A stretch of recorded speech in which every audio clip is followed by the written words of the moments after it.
বাগানের মধ্যে কাটতেছে, প্রতিটা সেকেন্ডে সেকেন্ডে সওয়াব হচ্ছে কি হচ্ছে না, প্রতিটা সেকেন্ডে সেকেন্ডে নেকি হচ্ছে কি হচ্ছে না।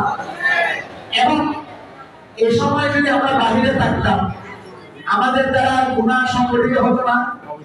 আমরা ৬০০০ বিতরণ করতাম, কতজন মানুষের সাথে বাড়ি করতাম, কিন্তু সেই সময়টা আমরা ওখান থেকে বেঁচে থেকে আমরা এত সুন্দর মজলিসে, এত সুন্দর জান্নাতের বাগানের মধ্যে বসেছি। আমরা তো ভাগ্যবান, শুধু তাই নয়, আল্লাহর আসমানি ফেরেশতারা আমাদের ক্ষমার জন্য, আমাদের উপর রহমত করার জন্য আল্লাহর কাছে দোয়া করতেছে। সুবহানাল্লাহ। এরকম মজলিস যখন হয়, যেখানে জিকির হয়, যেখানে আল্লাহর গুণগান হয়, আল্লাহর রাসূলের হামদ সানা হয়, ওই মজলিসের জন্য, ওই জায়গার জন্য, ওই স্থানের জন্য আল্লাহর ফেরেশতারা আল্লাহর কাছে দোয়া করতে থাকে। সুবহানাল্লাহ। ওই স্থানকে ফেরেশতারা আবদ্ধ করে দিলে ওইখানে কোনো রকম আযাব গজব নাযিল হয় না।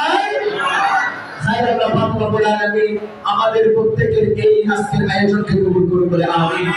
আমাদের প্রত্যেকের বিশেষ করে এত লম্বা সময় আমরা দিয়েছি, মাগরিবের পর থেকে এতক্ষণ পর্যন্ত আমরা এখানে অনেকক্ষণ সময় অতিবাহিত করেছি। আল্লাহ পাক এই সময়কে